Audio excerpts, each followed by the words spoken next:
Well, hello, ladies and gentlemen. Good morning, good evening, and good afternoon to everybody around the world. Welcome back to another One Piece video featuring your girl, Yamato, or Yamato, depending on how you want to say it. In any case, welcome to another spicy deck profile featuring OPO6 and ST13, be it the brand new ace who's going to make his first appearance in this list. In any case, I'm going to go ahead and talk about your mulligan hands, your opener, how to go about certain cards and certain matchups. We're going to dive into the deck profile. We're going to play a bunch of games today, of course, and then we're going to hopefully get out of here within an hour. I doubt it's going to happen. You know how I am, but I'm going to try to not go on a tangent here and keep this precise and as efficient as possible. But before we get into it, I want to go ahead and tell you guys I am going to be looking to do a brand new opening intro here soon. You know what I mean? Like an animated and all that sort of stuff. So stay tuned for that. I don't know if it's going to be like tomorrow, but it will be within the month of May. At least I'm hoping to shoot for that in any case. So hopefully it's going to look pretty good. But without further ado, let's dive into this list real quick.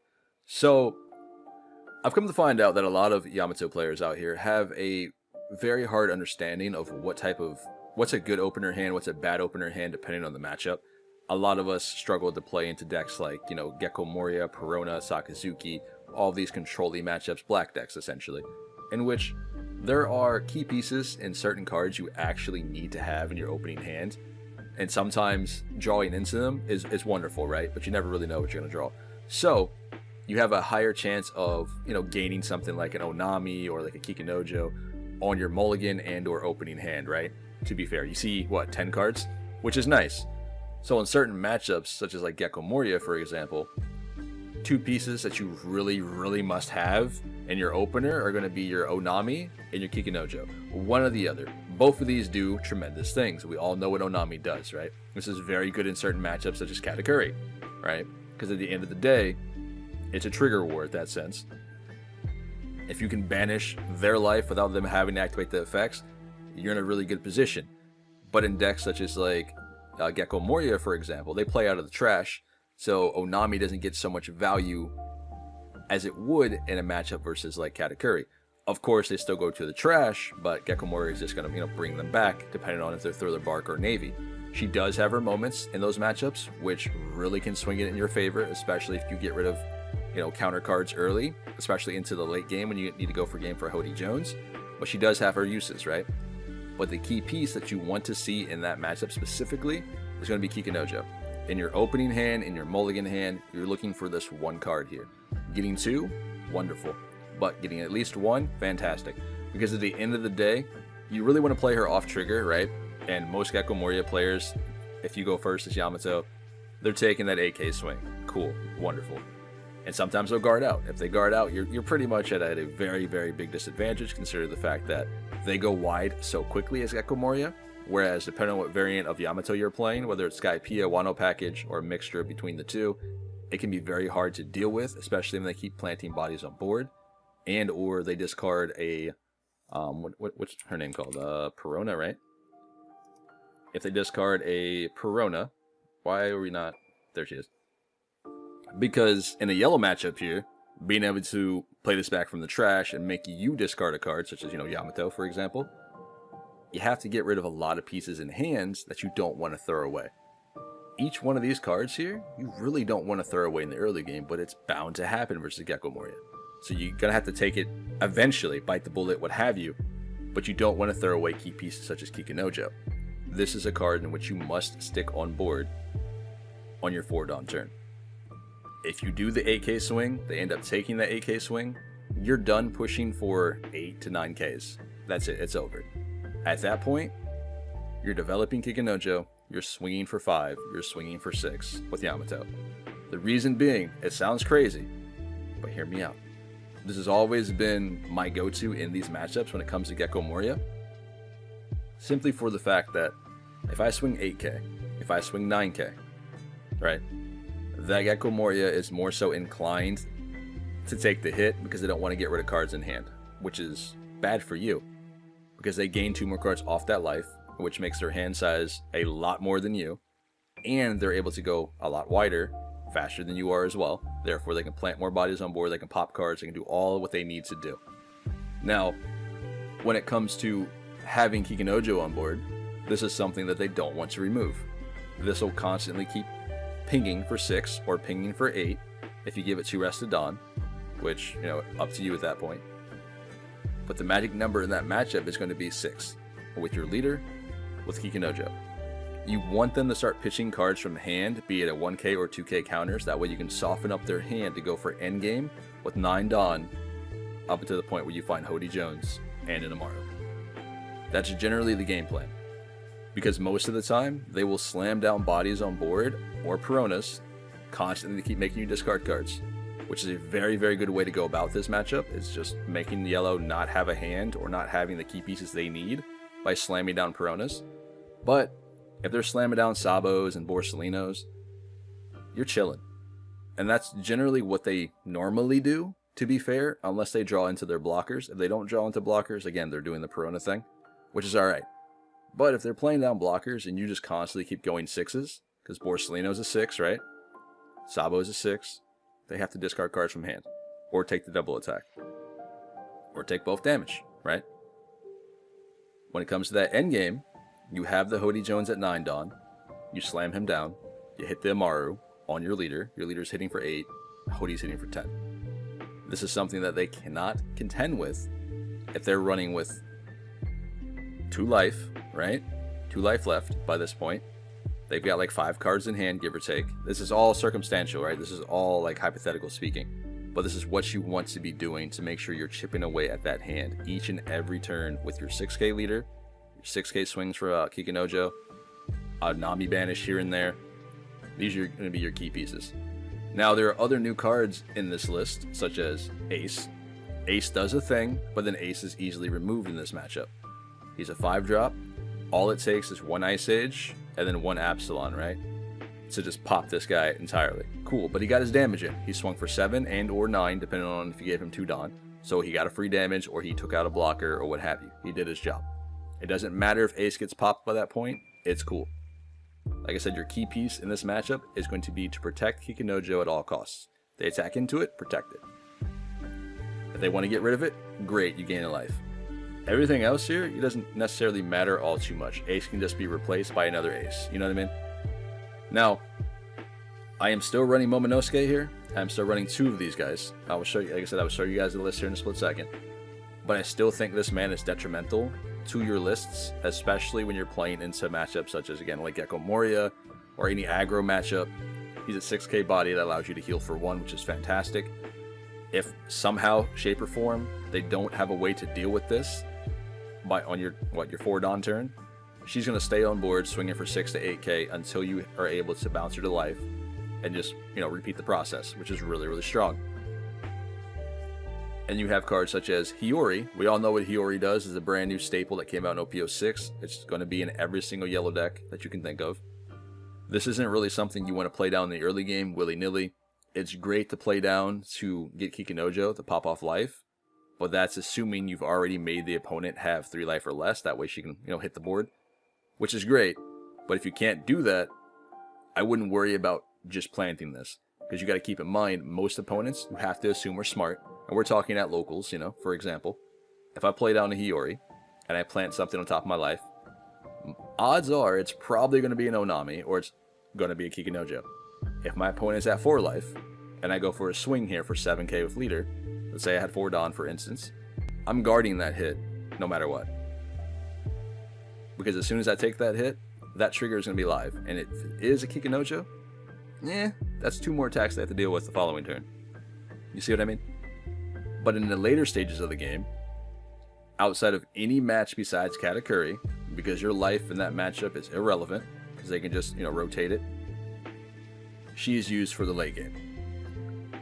Just simply for the fact that you can stack in an Amaru, or you can stack in a You Are the One Who's Disappeared. These 2 pieces here will allow you to survive and make sure you're able to counterattack with, Hody Jones, or go for leader with Amaru, all that sort of thing. Or just reject something, right? Now, let's go ahead and talk about this list real fast. Because there's a lot of, I've built, I don't know how many Yamatos. But at the end of the day, the current one that we are going to be playing with is this here. This is a little bit different than my normal list here. We don't I don't typically favor Skypiea, but sometimes here and there I will dabble in like the Ohm, the Holly with the Mihawk. I've done so in the past. I featured it on the channel originally when it first came out, which is cool, right? It's a cool list. But I'm much more Wano focused. I'm a very defensive Yamato player, unless I know I can push for game. You know, that's just my playstyle. So I go with the Wano package. I love the fact that we can just get down Nekomamushis, go attack into blockers, play down Momonosuke, bounce up whatever I need. But with the inclusion of Ace, you have another body that you can stick on board for 5 Dawn outside of just Momonosuke and being defensive. Considering Ace can just push for game, or push 9k in for damage, or clear a body, he does it really, really good in a deck like this, because now you have 2 rushers. Without the Ace, this spot was either taken up by, what? Like Katakuri, Yamato, Zoro, Big Mom, and those were a lot of the times dead cards, especially in the later stages of the game when I'm just going to play down Hody, opposed of like Big Mom or Katakuri. Learn that turn. Whereas on Dawn 5, it's either I have the Momo or I don't have the Momo. If I don't have the Momo, I'm dropping Ace. If I do have the Momo, I'm dropping Momo if I need to survive the following turn. If not, we're dropping Ace. It's a lot cheaper than Kata, it's a lot cheaper than Big Mom, and he gets in for really, really big numbers, which is really good, right? Now, for the defensive aspects of this deck, because you got to keep in mind, we have 4, 8, 10, right? That's 10 right here. 14. 14 cards in the deck that have no counter power, which can be a problem. So you have to have cards to pitch these, just in case your hands get clogged up. So we add in 2 Satoris. So we run 4, 8, 10 2k counters, and then we run 4 Sanjis. The Sanji blocker here is just my personal thing. I really enjoy this card here in this deck. Or sorry, I forgot Izo too, my bad. But anyway, I really enjoy the Sanji here in this list just because you can pitch dead cards that have no counter power in the late game if need be, if this comes off trigger. Because again, with so many non-counterable cards you have, sometimes they clog your hand up. And it's just the nature of the deck. And these will probably be staple cards for every single Yamato list, and it does happen to every Yamato player out there. You get a lot of cards in hand sometimes that don't have any counter. I've seen a lot of decks that run max ratios of 4 Momonosuke's, and seeing this man so many times in the early game really just like makes you hate his face. So having a way to get rid of him with something like Sanji off the trigger is really, really good. Something like Satori, it's pretty good. Using a 0 cost event as well.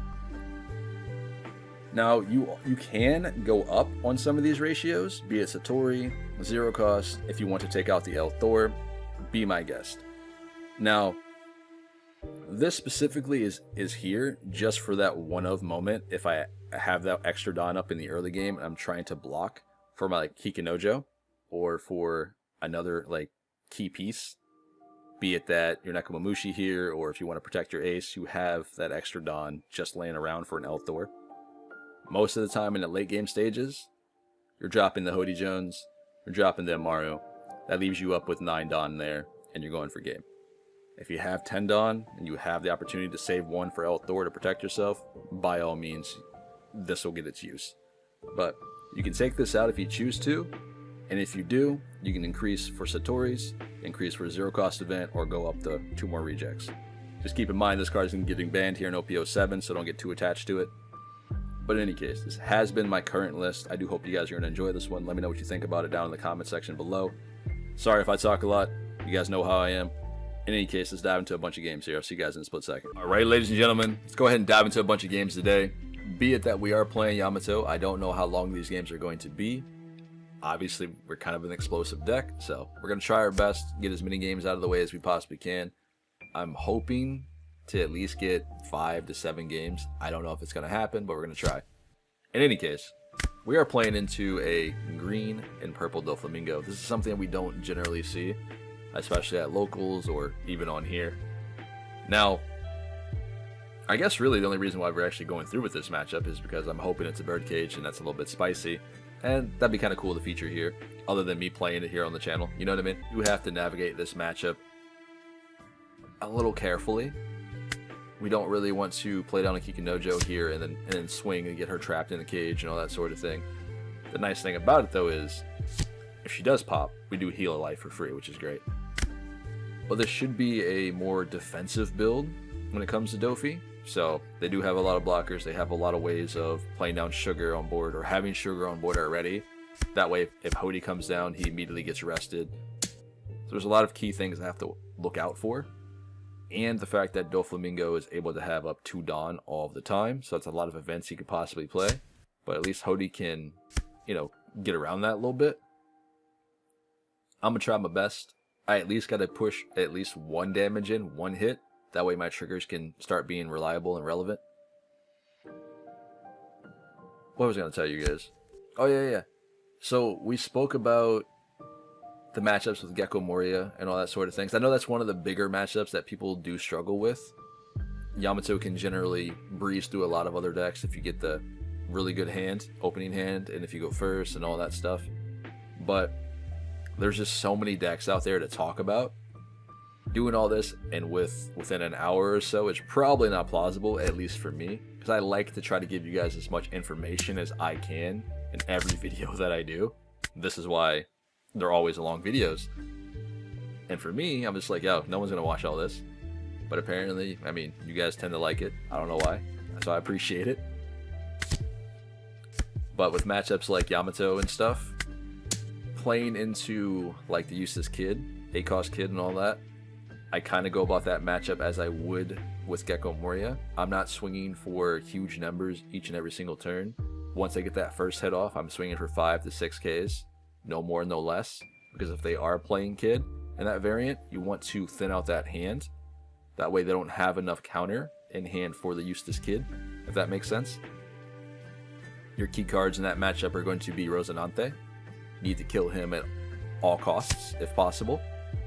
And you have cards such as like Reject. You have other options of yellow events. You can play around with Gedetsu if you want to. I wouldn't recommend it, but some people do.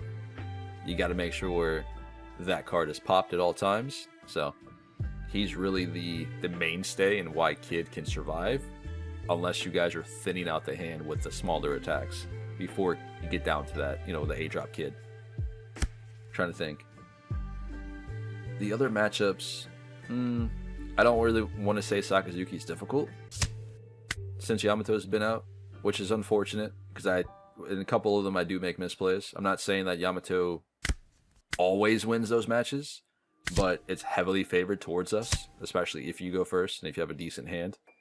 Not even a good hand, but a decent hand. We'll go ahead and clear this real fast. They do get the cage here, which I don't really care too much. We already have Hody Jones. We're still chilling. 2 life left. I haven't seen a Sugar come down that has been relevant here, so we can go 6. He will have to be able to counter this out, otherwise he's going to lose the following turn. Because even if he gets a blocker on board, like a Kid or a Queen, or maybe both of them at the same time, we can pop 1 with Reject if need be. So there should be a damage at least. Yep, cool. I know this is probably going to be weird, but I think we're going to protect the Nami here if he decides to attack into it. If he attacks without developing Dawn on Dofi, that tells me he wants to use majority of his Dawn on playing stuff on board, which is totally okay, but I will block out for her if I have to. It's just one more swing that we can get through, potentially. And we have a lot of 2Ks. I'm not really worried about him killing me here, so. What's that, like? 2, 4, 6. Yeah, 6K counter. 8K counter. Sorry, math is hard sometimes. And then we have the Hiyori in case we want to plant the Beji for the following turn. We'll take that. That's fine. Ooh, and we get the 0 cost. That's lovely. Alright. So I think we out here now. I think we're cooking. We're chilling right now. There's the Kid. That's not what I thought he was going to play down, to be fair. I'm assuming Rosinante. Oh, it's a Sugar. Okay. No, that's totally fine. That's fair. Because now if I play down a Hody Jones here, he'll get rested, or she'll rest the other Hody, and I can rest the 2 Dawn. But I think what we're going to do, I think we're going to play down a body here first. Because I don't really care too much about attacking. Because we can just plant down like the Beji or the zero cost event. So if I plant anything, she will rest the Hody, which is totally okay.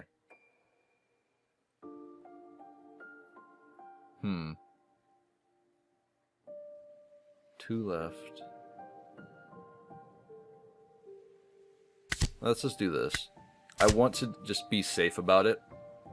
I know that she's just going to, or he's just going to rest the Hody Jones. I get that.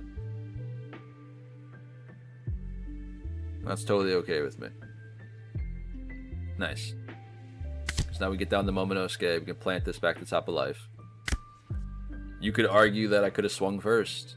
Cool. He's just going to guard it anyway at the end of the day. Like, I'm not going to get through the kid right now. Doing that safely. Because I want to clear the kid, right? So I want to stack Dawn on the Hody to be able to clear the kid at the end of the day.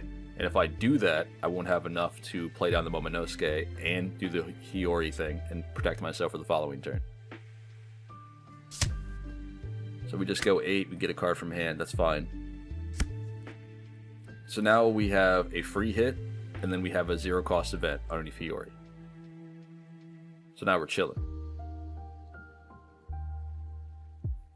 There's not really much else he can do here, because we do have a blocker.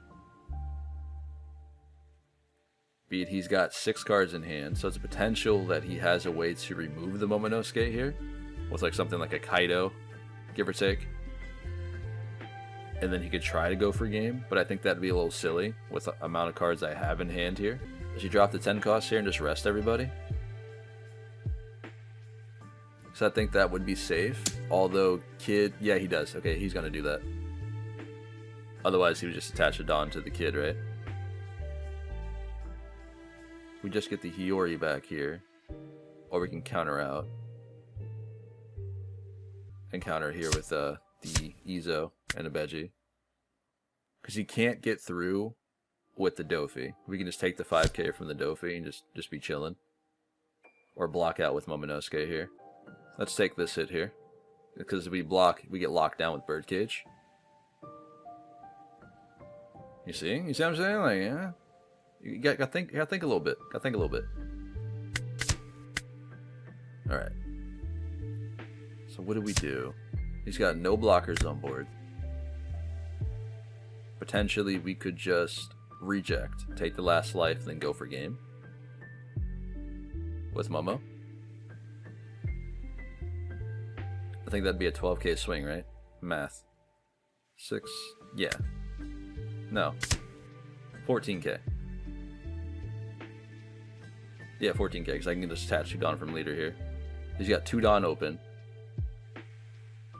So if anything, he can go up to 9k, then plus whatever he has in hand. I think we're good to just do this here. This was very risky. I guess if he decided to take it slow there, it might have been better for him. I still don't think he was able to push through with all the counter I had in hand. Oh, wow. You got 2 more? Nice, let's go, boys. Good job, buddy. Alright, ladies and gentlemen, here we go. We're going to dive into another game here. Coming at you guys with Yamato, playing into Kaido, which is very something, like, odd, right? But, to be fair, I've seen a lot of Kaidos the past couple days, especially pushing into OPO8. A lot of people are very, very excited, even though OPO8 is months and months and months away. But this matchup is kind of hard, to be fair. The reason being is, if they see Island, which they typically do, you're running into cheap blockers early game, which we just had to deal with, and you're running into Kid and Queen, which is double, what, 5 cost blockers? Something a little bit tricky you have to deal with, speaking of Kid. And our hand is pretty bad. Now seeing Kikunojo here off triggers is pretty good, so hopefully this allows us to swing it back into our favor. We get a reject here as well, off the curve. Let's pop this, which is nice. And then we can just go 8k to face. I'm trying to get this man down to 1 to 0 life as quickly as possible. I don't want to have to deal with 10 drop Kaido here at some point. Nice. One more damage in, and we can hopefully push for game with Ace and or Hody if we can draw into him. Really?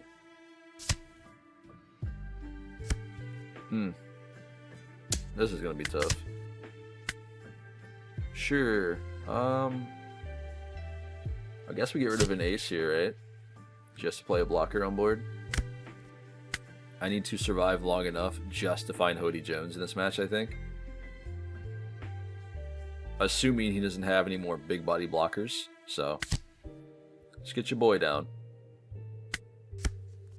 Let's go 9k to face. Okay, 1 damage in. Now he's in reject range, which is nice. Go 9 here as well.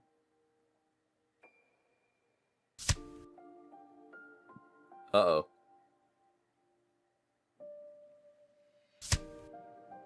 Alright, well, 6.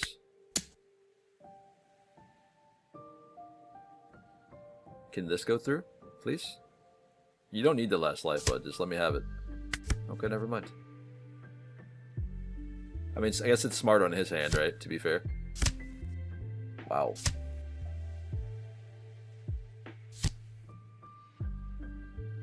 Buddy needs to chill, man. Was that like 4 more blockers I gotta contend with? So there goes Sanji. We get Namaru here. We can't use it because we're still at 2 life, which is okay, but still. I think I want to get Kikunojo back on life here and then put down Momo as a blocker. That's probably going to be the correct play. That way we can just be protected for one of these hits. Because I assume he will run in and attack with one of these blockers, because he has so many. He really only needs to have 3 on board when Hody comes down, so. Let's go 1 more. Yeah, because I'm at 6, right? No. We're good here, we're good here. He should block with the small guy. Be smart about it. Good job. The reason being is because we have Amaru to rest it, so just in case, you know. 2 left. 7 Dawn. We'll go 6 in the Queen. Does he have the hand? He does. That's really unfortunate, but it's okay. We can pop her back on top of life here. Keep the 1 Dawn up for the El Thor. That way we can protect Ace if need be. So there comes a kid. So he gets his Dawn back for free due to his kid's ability. You might as well just stack the rest of it on here, buddy. I mean, unless you have like a Blast Breath or something over there. Cool. 10k. This will push me to 11, right? 4, 7, yeah. So now we're chilling. Nice. And he doesn't swing? Pass, right? Because you need 3 blockers here up. Because if we draw into Hody, then he loses. Darn. And sometimes it really be like this. Like, he just eludes you until you really, really need him. Which we do now. And we could have won probably. But what are you going to do? Hopefully Ace can get us there. Y'all don't play with any events. Get out of here. Alright. 8 Dawn left to play with. I guess potentially we can get down another blocker here just in case. Because all we have to do is survive until we draw 1 Hody. 4 here, it goes 9.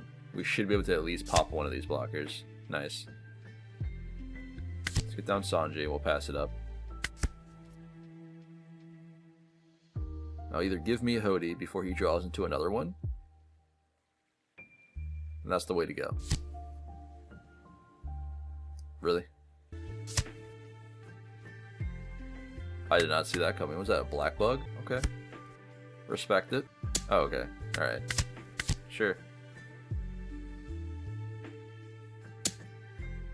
So now we have 4 attackers on board.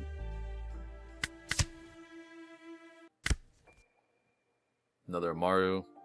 No Hody Jones. Let's go and pop this. I forgot to click my unit first. That's my bad. Misplays happen. It's fine. So give us the boost.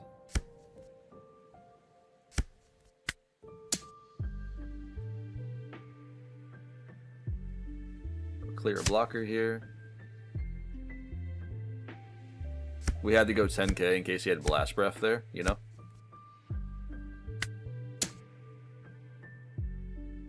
That's probably a misplay, actually. I probably should have just went 8 and attached 2 Dawn to, Oops. Yep. Too late on that note. Please. Close. Good job. We definitely almost choked in that Kaido game, man. I didn't realize he was still a 6 from Kid.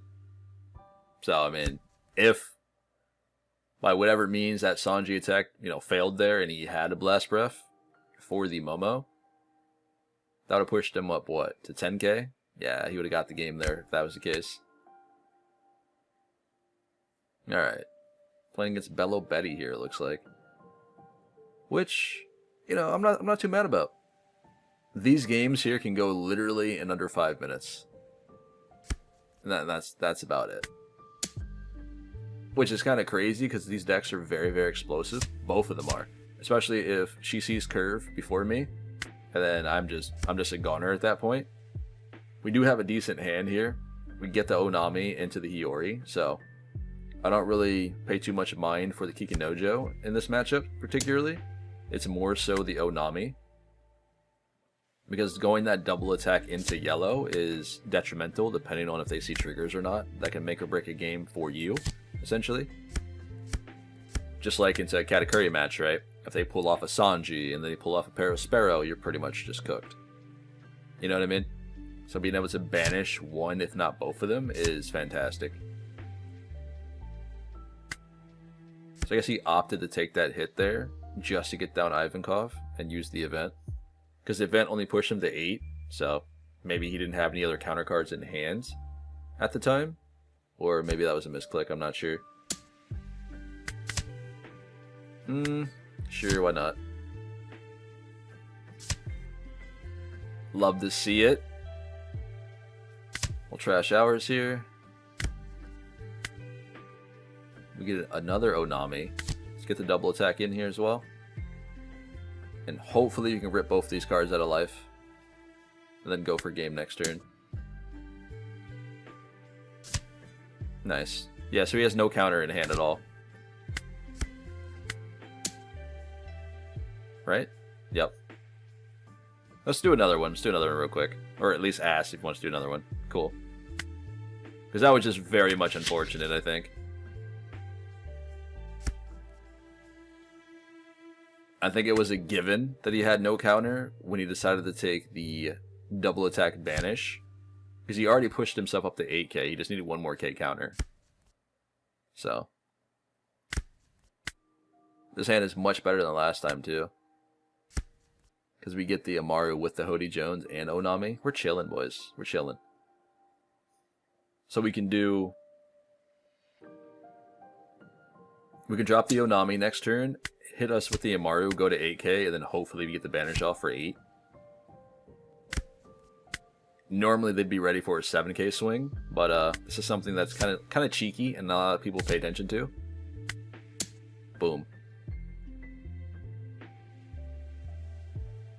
Let's see. The hesitation tells me, oh, okay, never mind. I figured he might have had it, to be fair. We get a Satori and a Bello Betty off that, which is great. More so, we ripped off the Satori from them. I don't really care about the search all too much. It's just having the other body on board, which I'm not a fan with. Shiraya is really, really good here. We're going to take a lot of these hits. So we do need something on life to sustain ourselves here. Yeah, this will work. We can just Beji the Inazuma, right? It's 4, 5, 6, 7. She swings for 5 with Bello Betty. 1 Dawn up. We'll block this one out. And then we have 1k counter for the Bello Betty swing. Nice. I don't know why they didn't put the Dawn on it, though. Unless they're playing with, like, El Thor. Or What's the other card? Radical Beam. Get Sanji down here on board. 2 Dawn to this. Start clearing some bodies. Nice. Unfortunately, this is just going to give me a 1k counter. Yep.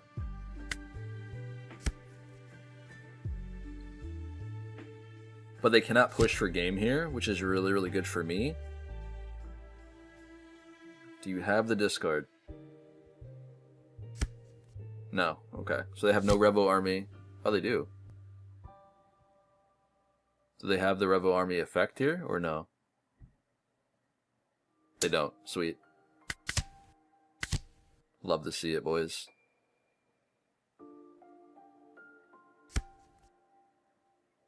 I think we can take this one too.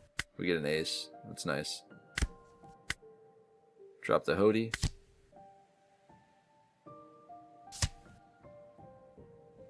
Unfortunately, we can only go 6 though. Which isn't necessarily too bad. Oh, they have no counter again. GG. Nice. Good job, buddy. Alright, ladies and gentlemen, we'll probably do one more match after this one, and we'll dive back into the deck list here. So I think we're pushing about an hour or so on time, probably. In any case, we actually do find another Gecko Moria player, which is very, very nice to see. We played a bunch of Peronas and stuff today. I just don't feel Perona is as much of a problem, as much as it is a challenge versus a Gecko Moria. Personally, you know, like, oh, well, that sucks. But here we go again. Go and counter out this first hit. In any case, we did open up with 3 Kikinojos here, which is staple, and I can't be too mad about it. This was before the mulligan, and Gecko Moria decided to go first, so we are playing at a disadvantage here. So we'll see. Well, we got the first attack in for 5k, which I'm not sure why, but we did. So we'll take it. We'll take those. Another 5 with no effect. He's definitely playing Sabo here. Yep. And that's totally okay, especially for the fact that we can just get down on the Kikinojo and go attacking. We have 6 Dawn to play with. They're at 3 life, so we will start healing if they decide to remove our Kikinojos. Let's go 6. Sure. And go 7 here. It was probably better to play down the 4-drop Kikyo first and then just give ourselves 2 Dawn. Swing for 9, but it's okay. I just want them to get rid of cards in hand here, really. Like I said, I feel like the bigger the number, the more, I guess, the higher the chance it is for you to like do damage or for them not to block. But again, they just get more cards in hand with the ability to go wider. Let's go and get rid of that for the Perona effect. And yes, we will counter this out. You want to make sure you're, like I said before, you want to make sure you're countering out and saving your Kikinojos if possible, any means, or whatever matchup it is. This is a very, very strong card for you to have for the constant 6 to 8k swings. I don't want to get rid of my Hiyori though this time, which does suck, so, but we have to do this. We risk, basically, if they were to take that down, we only had 2 attackers on board versus their 2 blockers and 2 other Perona swings. We don't want to deal with that. We need to constantly keep pressure up here. Straight to top life, and we'll do the thing. Put Beji down. We need the Amaru to push for game. That way we can rest the Borsalino or whatever blocker they decide to play down next. Let's go 6 again. Come on, let me get your hand. Thank you. Do they have it? Nice. I do get a lot of questions of when is a good time to try to clear board when it comes to Gecko Moria. It's when you know you can literally just take out the Peronas without having a repercussion. Meaning, like, If I had 5 cards in hand there, I would not have attacked into the Perona. I would have went for life, because he would have just played it down and maybe pitch another card. You can't just try to clear these willy-nilly. You have to think about that circumstance, because you need so many different cards in this matchup as yellow to generally come out ahead. Because you need the counter power to be able to protect your Kikinojos. You don't want to take free damage, especially when you're going into that Hody turn. Yeah, 4 Dawn left. Potential for another Borsalino or like an Absalon play here. Yep, cool. So they pop our blocker. That's okay with me. They're going 6. They still have 2 other attacks for them to come my way. We do have the Beji, remember we planted earlier. So Borsalino can only swing for 6 here. So we don't have to activate the Beji on the Borsalino. We can just leave it up. Because we have the counter in hand. And they know this as well. Speaking of Beji. And this should be game here. Because now we can give this to our leader. We don't have to attach Dawn to leader here. We can just go 8k. Because you don't have enough cards in hand to counter out. Nice. So they have 3 cards left. We can go 7. Okay, so that tells me they don't have any counter cards. At the very least. Or not enough. They were banking on that life to be able to get them out of this.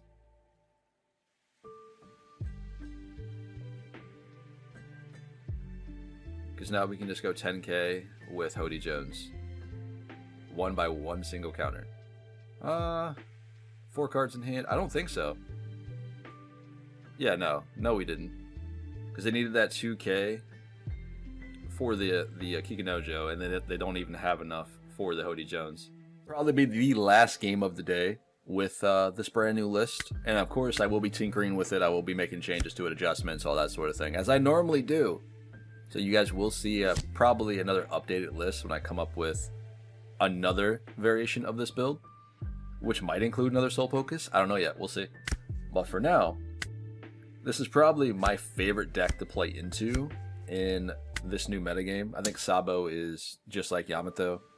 You have so many different variations that you can build. It's just so much fun to play with and play against. So we'll see how it goes. This is a very tough matchup though, because they can sustain so much and constantly keep healing themselves, and you want them to be at 3 life to make sure your triggers are always active. New gate, huh? Interesting. I like that though. That's really good. Especially like on that curve, you can drop down a new gate and then put down your Amaru or 0 cost event or Beji into your final life, which is really good. Alright, so he cannot bounce Zoro back to top of life here, which is nice, right? Because he played down the Nami. He used the Nami effect to give the Dawn to Zoro. Yeah, we're chilling. Alright, let's kill the Zoro here. 5 Dawn left to play with. Or at least let's go 6 into it. Because he has 2 cards in hand. I don't know if he's going to have counter power or not. If he does, it is what it is. I want to get down Kikinojo here. Or Nekomamushi, because Nekomamushi can take down the Nami. But having her stick on board is probably the better outcome, right? To be fair. There's the Luffy. So I think Sabo can run with either Thunderbolts, Reject, or the new 5 cost Sabo Yellows, which is really nice to pop some of my bodies on board. I think she's safe though, so. Bounces at the life, sure. Go 6. We get another ace, which isn't bad. Ooh. This is not really a solid hand right now. We have to deal with so much. So we give him the double attack. Yep.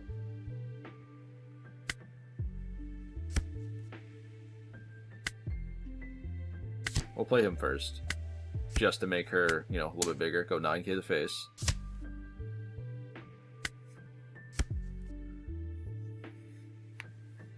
Now he's at a really bad spot.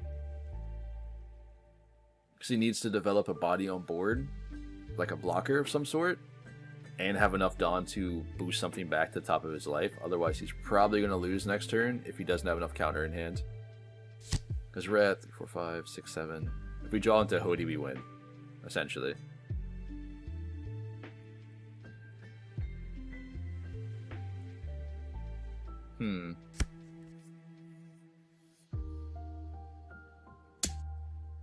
So we gave that the rest of Dawn. We can take this hit for free. I mean, 3, 4, 5. That could be a Zoro as well. Let's go ahead and Beji, the leader. Because we don't have enough counter in case it's, you know, not that.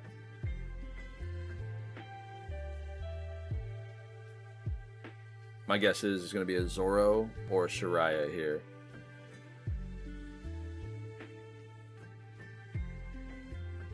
Because what else does he play for 3 Dawn here? Yep. Cool. He didn't even kick the Luffy to life though, because he didn't have, I guess he didn't have the Dawn, right? Because he developed the Zoro instead. So we'll take out the Nami. It's probably better just to clear board, right? Let's do this first. Let's attack into him. See what he does.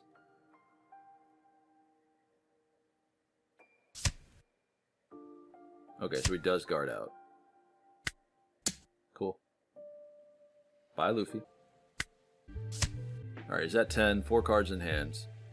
The Zoro does go back on top of life here, I'd assume. Oh, I like this.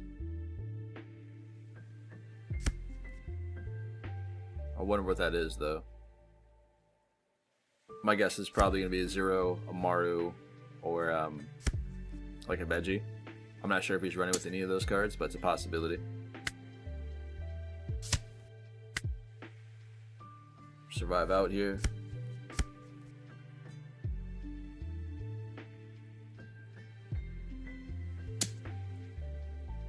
You had a better chance of clearing the Nekomamushi here. That's crazy.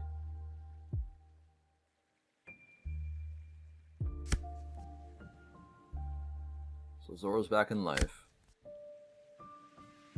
Ooh. Right on curve. That's unfortunate. Or not on curve, but, you know, right in this moment. That does suck for him. Let's test the waters. Go 7.